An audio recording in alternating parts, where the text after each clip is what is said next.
ناظرین آداب عرض، مولانا آزاد نیشنل اردو یونیورسٹی کے تعلیمی پروگرام میں آپ سب کا میں ریاض احمد خیر مقدم کرتا ہوں، اور آج کے تعلیمی پروگرام میں نصاب سازی اور اس کے مختلف عناصر کے تحت گفتگو کریں گے۔ ہمارے ساتھ اس مضمون کے ماہر پروفیسر اعجاز مسیح صاحب جامعہ ملیہ اسلامیہ نیو دہلی سے تشریف رکھتے ہیں۔ پروفیسر صاحب، آپ کا اس پروگرام میں خیر مقدم ہے۔ پہلے میں جاننا چاہوں گا کہ تعلیم میں نصاب سازی کا یا تعلیم پر نصاب سازی کا کیا اثر ہوتا ہے اور نصاب ہے کیا؟ اصلاً نصاب سازی کے بنیادی عناصر اور اس کی ضرورت سے پہلے یہ بہت ضروری ہے کہ ہمیں بذات خود یہ جان لیں کہ نصاب ہے کیا۔ نصاب ایک ایسا لفظ ہے جس کے سلسلے میں نہ صرف یہ کہ عام لوگوں یا تعلیم کے طلباء کے درمیان اختلاف رائے رہی ہے، بلکہ خود ماہرین کے درمیان بھی اختلافات ہیں جی، اور نصاب کے مختلف تعریف مختلف ماہرین نے دی ہیں، لیکن عملاً نصاب کی ایک تعریف جسے ہم آپریشنل ڈیفینیشن کے طور پر استعمال کر سکتے ہیں وہ کچھ اس طرح ہے کہ وہ سارے تجربات جو ایک مدرسہ یا اسکول کی نگرانی میں ایک طالب علم حاصل کرتا ہے، خواہ وہ درجہ کے اندر ہو یا درجہ کے باہر ہو، اگر وہ اسکول کی نگرانی یا مدرسہ کی نگرانی اس میں شامل ہے تو یہ سارے تجربات جو ایک طالب علم کو حاصل ہوتی ہے یہ نصاب کہلاتا ہے۔ جی۔ نصاب سازی کی اہمیت سے انکار اس لیے نہیں کیا جا سکتا کہ اصلاً رسمی تعلیم کی ابتدا اور خاتمہ دونوں ہی نصاب پر منحصر کرتا ہے۔ اگر نصاب سازی بذات خود صحیح انداز سے نہیں ہو پائی تو باقی سارا کام اپنے آپ غلط ہو جاتا ہے۔ مراد یہ ہے کہ کسی بھی تعلیمی سلسلہ کو شروع کرنے کے لیے اور اس کو حتمی شکل دینے کے لیے نصاب سازی کی ضرورت درپیش ہوتی بجا ہے۔ فرمایا۔ تو آخر اس کے بنیادی عناصر یعنی کہاں سے شروع کرتے ہیں کہ نصاب سازی کیسے شروع کرتے ہیں، اس کے بنیادی لوازمات یا بنیادی عناصر کیا ہیں؟ جب بھی کسی چیز کو سمجھنے میں کافی مشکل ہوتی ہے تو عموماً ہم انالیٹیکل اپروچ یا تجزیاتی اپروچ استعمال کرتے ہیں۔ بالکل یہی بات صادق آتی ہے نصاب کے سمجھنے کے سلسلے بھی۔ نصاب کو ایک مشہور نصاب کے ماہر نے جن کا نام ٹائلر تھا، انہوں نے ایک ٹیٹراہیڈرل سالڈ فیگر سے دکھایا ہے، اور اس چوکور شکل کے چار جو کنارے ہیں، سرے ہیں، اس سرے پہ چار چیزیں انہوں نے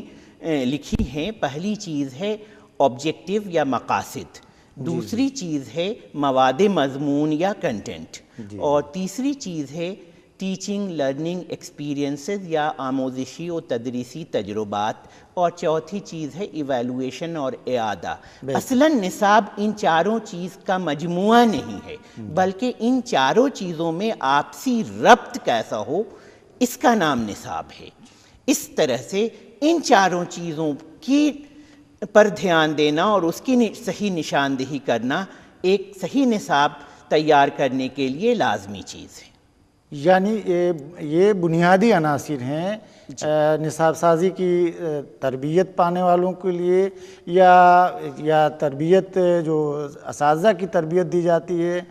ان کے لیے، یا پھر ٹیچر ٹرینر جو ہوتے ہیں، ٹیچر ایڈوکیٹر کہلاتے ہیں، ان کے لیے، نہیں سب کے لیے یہی بات صادق بالکل آتی آپ ہے۔ نے بجا فرمایا، بذات خود نصاب کے یہ بنیادی اجزاء ہیں۔ کسی بھی لیول کا اگر ہم نصاب تیار کر رہے ہیں تو ان چار چیزوں سے راہ فرار نہیں ہے۔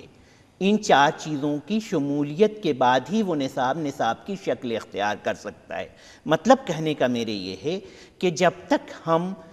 یہ تعین نہ کر لیں کہ کس مقصد کے لیے یا کن مقاصد کے لیے نصاب ہم تیار کر رہے ہیں، نصاب کا تصور نہیں کیا جا سکتا۔ ان مقاصد کو حاصل کرنے کا ذریعہ کار بذات خود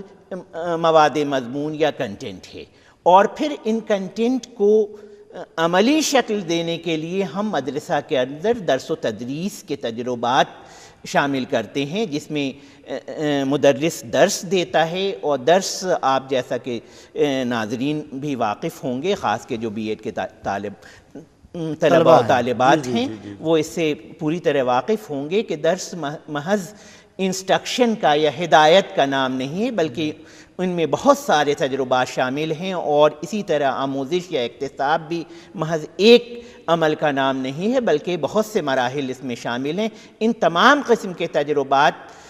کی پروگرامنگ اور اس کا نفاذ تیسرا جز ہے نصاب کا، اور چوتھا جز پھر ان باقی تینوں عناصر کا اعادہ کرنا، اور بذات خود ایویلویشن سسٹم یا سسٹم جو اعادہ کا ہمارے ہاں موجود ہے کسی بھی نصاب کے سلسلے میں، اس کا بھی ایویلویشن یا اعادہ کرنا، یہ سب مل کر نصاب کہلاتا ہے۔ تو ایک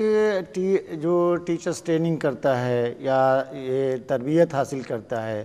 طالب علم، اور اس کے لیے پھر اسکولوں میں یا وہ ایلیمنٹری اسکول ہوں یا ابتدائی درجات کے اسکول ہوں یا ثانوی درجات کے اسکول ہوں یا پھر اعلیٰ ثانوی درجات کے اسکول ہوں، تو کیا آپ سمجھتے ہیں کہ اس کو کیسے تربیت دی جائے کہ وہ ابتدائی درجات کے اسکولوں کے لیے نصاب سازی کے لیے کیا کرے، پھر ثانوی درجات کے اسکولوں کے لیے نصاب سازی کے کیا کرے، اور اعلیٰ ثانوی، ان تینوں اسٹیجز میں کیا کوئی آپ فرق سمجھتے ہیں؟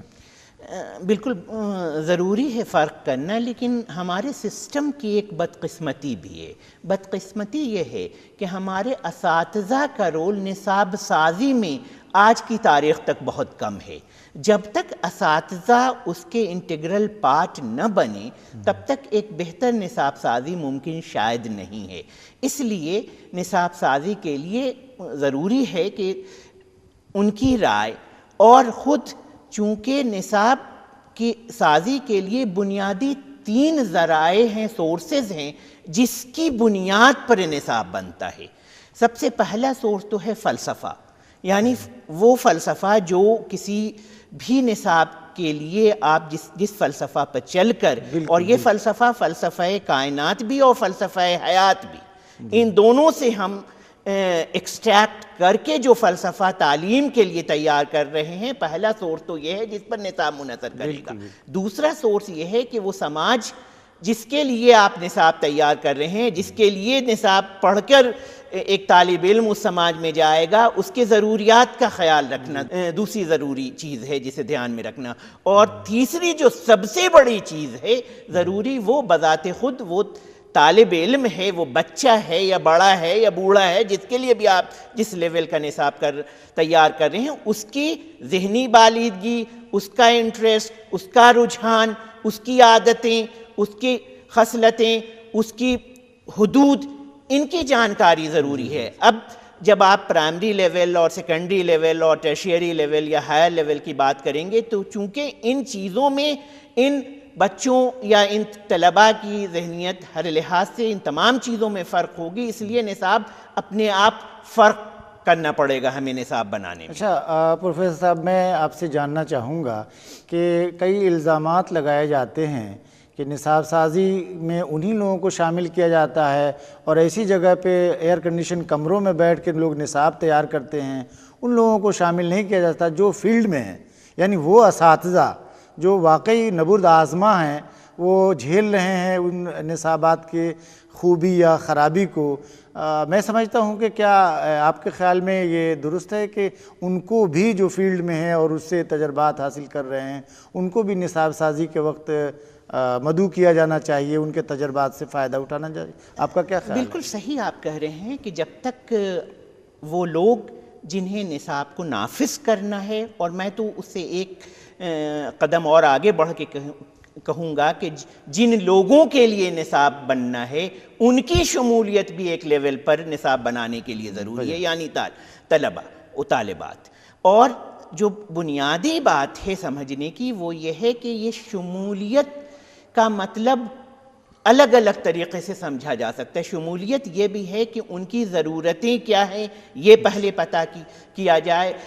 بہت مشہور نصاب کی ایک ایکسپرٹ رہی ہیں محترمہ ہلدا طابہ، انہوں نے ایک ماڈل نصاب سازی کے لیے دیا ہے، اور یہ ماڈل بالکل انڈکٹیو اپروچ پر بیسڈ ہے، اور انہوں نے یہی کہا ہے کہ پہلے ہمیں سارے فیلڈ لیول پر ایکسپیرینسز اکٹھا کرنا چاہیے، اور نصاب سازی کا عمل ایک گروپ کا عمل نہیں ہے، محض تعلیم یا ایک مضمون کا ماہر نصاب اچھا نصاب نہیں بنا سکتا، بلکہ وہاں ہمیں سائیکولوجی کے ایکسپرٹ کی بھی ضرورت ہے، سوشیولوجی کے ایکسپرٹ کی بھی ضرورت ہے، فلسفی کے ایکسپرٹ کی بھی ضرورت ہے، سوشل ورکر کی بھی ضرورت ہے، سوشل ایکٹیوسٹ کی بھی ضرورت ہے، اور پھر اس مضمون کے ماہر کی بھی ضرورت ہے، اور پھر ان اساتذہ کی بھی ضرورت ہے جو ان بچوں کو زیادہ قریب سے جانتے ہیں اور جو نصاب کو اصلاً اس کا نفاذ کرتے ہیں اور برتتے ہیں، اسے انہیں پڑھانا رہتا ہے، اس لیے ان کی ضرورت ہے۔ اب میں ایک بات جو کہنا چاہوں گا کہ اصلاً نصاب سازی کے کچھ اسٹیپس ہیں، کچھ مراحل ہیں جس سے گزر کر ہی نصاب سازی ممکن ہے۔ اس سے قبل میں ایک بات سے تھوڑا سا میں آپ کی گفتگو سے ہٹ کر میں بات یہ کرنا چاہوں گا کہ نصاب ایک اس کے لیے انگریزی میں کریکولم لفظ استعمال کیا جاتا ہے۔ ہمارے ناظرین اور طلبہ اس سے کنفیوز ہو جاتے ہیں کہ نصاب اس کو بھی کہتے ہیں اور نصاب ایک کے سبجیکٹ کو بھی کہتے ہیں، تو آپ کیا آپ بہتر سمجھتے ہیں ایک ماہرین تعلیم ہونے کے ناطے کہ نصاب یعنی کریکولم اور پھر سلیبس میں جو دو ٹرم ہیں انگریزی کے، تو ان دونوں میں کیا کوئی فرق ہے یا دونوں کے احاطے الگ الگ ہیں یا ایک دوسرے میں سمویا ہوا ہے؟ اصلاً بہت بڑا فرق ہے۔ نصاب جیسا کہ میں نے کہا کہ یہ 4 بنیادی عناصر جو ہیں ان کا باہمی ربط جو ہے وہ نصاب ہے، اس میں سے ایک عنصر اس کا میں نے آپ کو کنٹینٹ یا مواد مضمون، اب یہ مواد مضمون بھی بہت چھوٹی چیز نہیں ہے۔ مواد مضمون کی وہ مختصر تفصیل کے کسی بھی کورس میں دوران سیشن کتنا مواد مضمون کسی لیول پہ پڑھایا جائے گا، اس کی مختصر ترین تفصیل کا نام مثلاً سلیبس ہے، جبکہ اس کی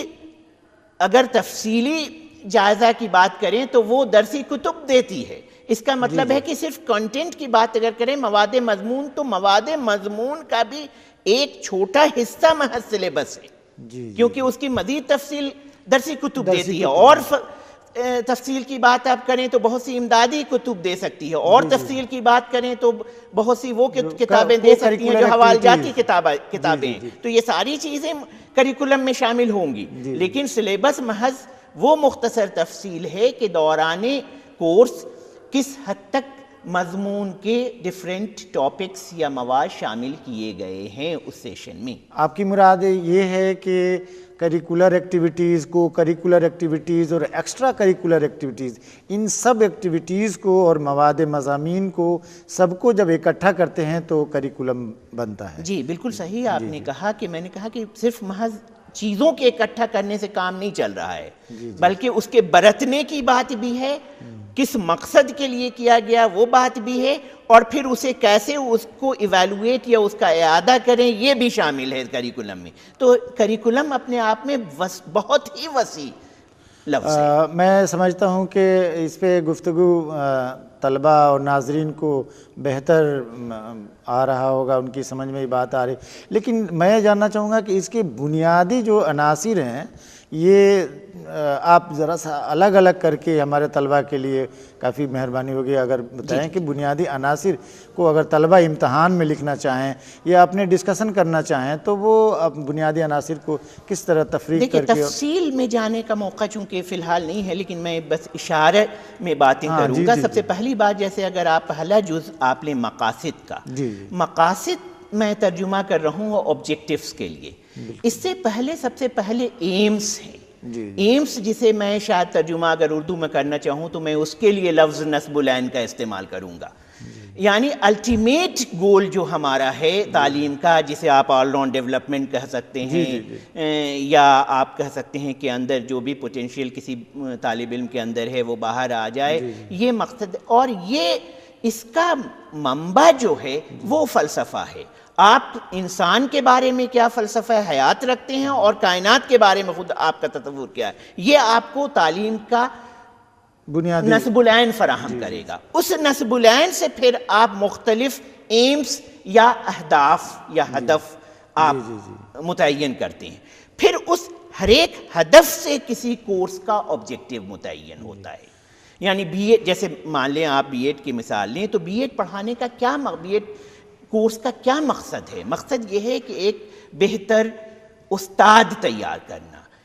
چونکہ ہم سمجھتے ہیں کہ استاد بننا ایک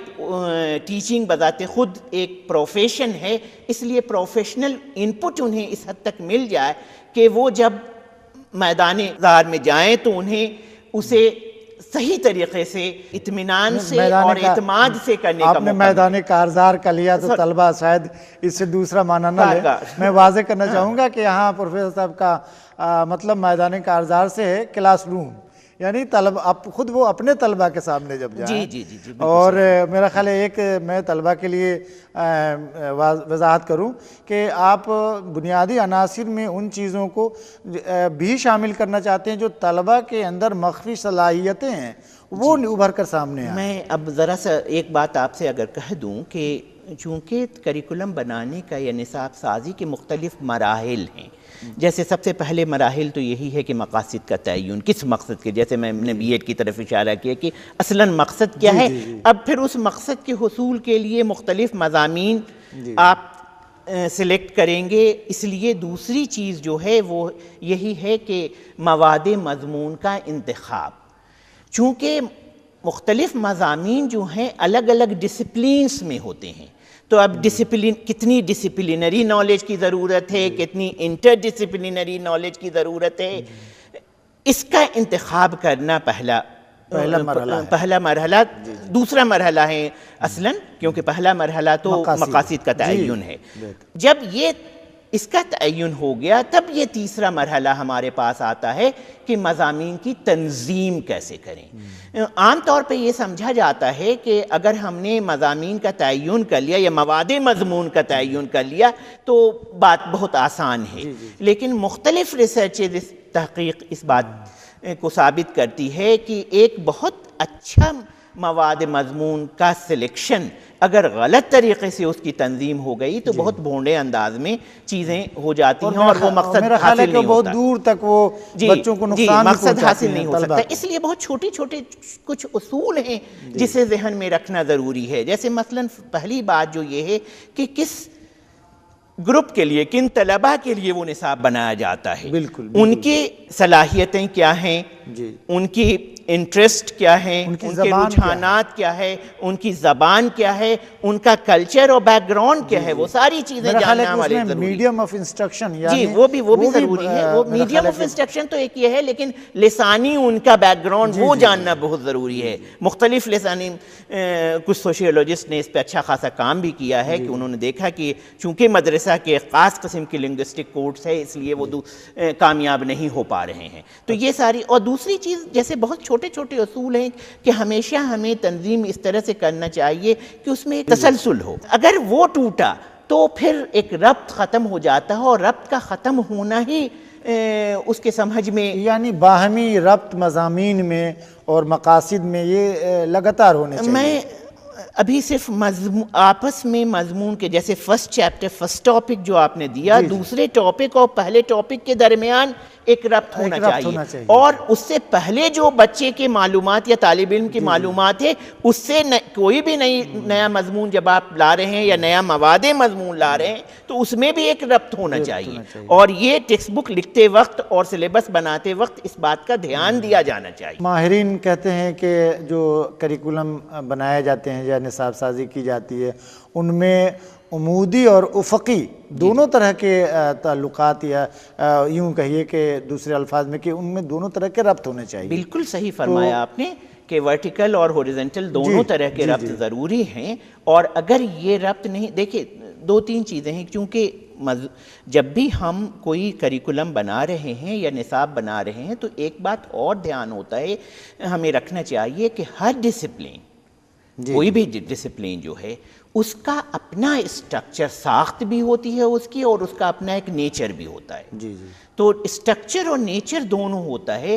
کچھ چیزیں ایسی ہوتی ہیں جو پرائمری کانسیپٹس ہوتی ہیں اس کی، کچھ چیزیں سیکنڈری کانسیپٹ ہوتی ہیں، کچھ چیزیں ٹرشیری کانسیپٹ ہوتی ہیں. اگر ان کے بیچ بھی آپ نے وہی ریلیشن شپ نہیں رکھا، پہلے آپ نے وہ سیکنڈری کانسیپٹ کو دے دیا اور پرائمری کانسیپٹ نہیں آتا ہے رابطہ اپنے آپ ختم ہو جائے گا. تو آپ جو ورٹیکل ریلیشن شپ کی بات کر رہے ہیں تو یہ اسٹرکچر کی ورٹیکل ریلیشن شپ بھی ہونا ضروری ہے,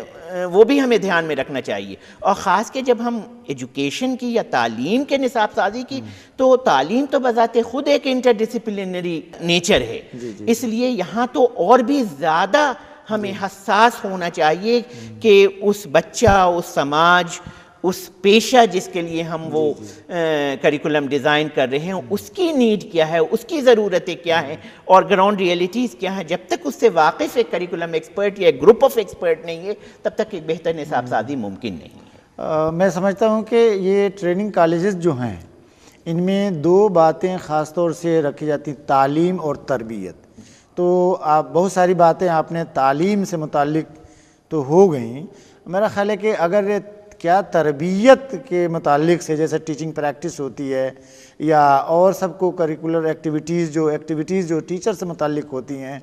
یا وہ سوسائٹی میں جاتے ہیں کمیونٹی ورک وغیرہ کرتے ہیں تو ان کو بھی تو کریکولم میں شامل کیا جاتا ہے. تو ان کو کس طرح کے کریکولم دیے جانے چاہیے؟ بی ایڈ میں بھی وہ یہ طلبہ جو ہمارے خاص مقصود ہیں یعنی ڈسٹنس والے جن کو فیس ٹو فیس تعلیم حاصل کرنا زیادہ مشکل ہے, وہ ڈسٹنس ایجوکیشن کے ذریعے. دیکھیے آپ نے ایک بڑا مسئلہ چھیڑ دیا ہے جس میں دو تین چیزیں ہمیں کہنی پڑے گی. جی, سب سے پہلی بات تو یہ ہے کہ تدریس جو ہے یہ آرٹ بھی ہے اور سائنس بھی. سائنس سے مراد میری یہ ہے کہ یہاں کچھ چیزیں ایسی ہیں جیسے آپ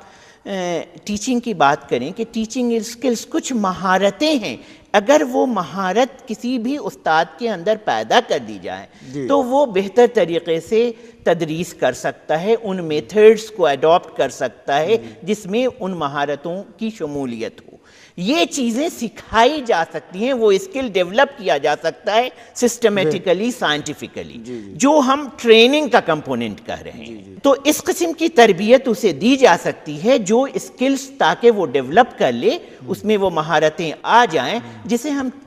اگر سب کو ایک ساتھ آپ جوڑ لیں تو ٹیچنگ کمپیٹنسیز بھی آپ کہہ سکتے ہیں, جس سے ٹیچنگ کمپیٹنس اس کے اندر ڈیولپ ہوگا. لیکن کچھ پہلو وہ ہے جو آرٹ کا ہے, یعنی وہ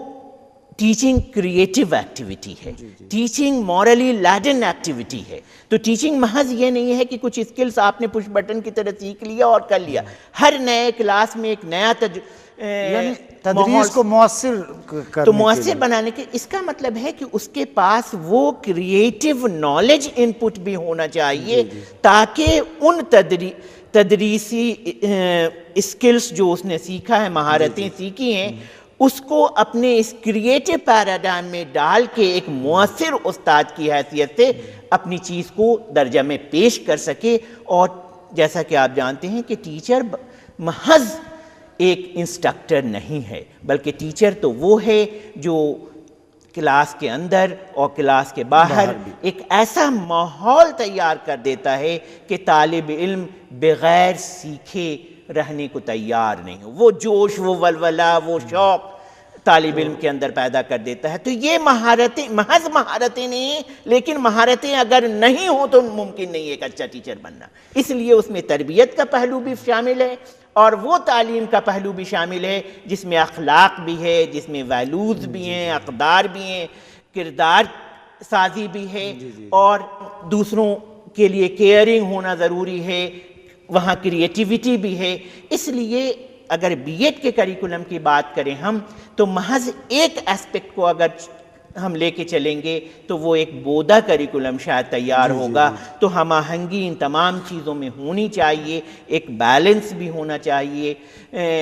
اور آپ جیسا کہ جانتے ہیں کہ مختلف ادوار میں ٹیچر ایجوکیشن پروگرام میں اس پر مباحثہ چلتا رہتا ہے. آج کل بھی کافی زور ہے کہ وہ کون سا ایسا ٹیچر ایجوکیشن کریکولم ہو جو سب سے مؤثر ہو, جو ان تمام نکات کو سچ مچ میں بڑے ہی متوازن انداز میں.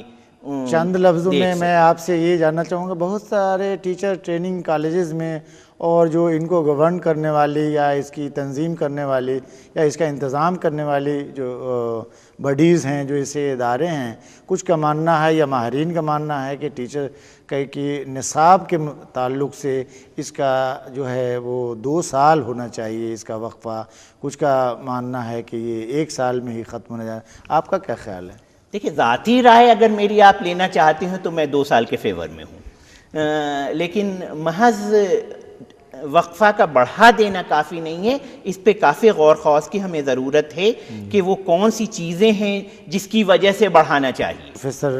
اعجاز مسیح صاحب، آپ کا بہت بہت شکریہ۔ آج کا پروگرام یہیں ختم ہوتا ہے۔ آئندہ کسی اور تعلیمی پروگرام میں کسی اور ماہرین تعلیم کے ساتھ آپ سے گفتگو ہوگی۔ تب تک کے لیے اجازت دیجیے۔ شکریہ۔ آداب عرض۔